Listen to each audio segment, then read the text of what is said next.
ප්‍රාර්ථනා කරන බොහෝ දේ ඉටුවන තැනක් ලෙසත් හාස්කම් වලින් සපිරි තැනක් ලෙසත් ප්‍රකට මේ ස්ථානය පිහිටා ඇත්තේ අනුරාධපුරයේ සිට මිහින්තලාව දක්වා යන අතරතුරයි. රටේ නොයෙක් තැන්වල සිට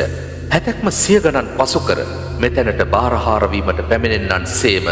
තමන් වූ බාරහාර ඔප්පු කිරීම සඳහා වෙනත් රටවල් සිට පවා මෙහි පැමිණෙන්නන්ට එහිදී අපට මුණ ගැසුණා.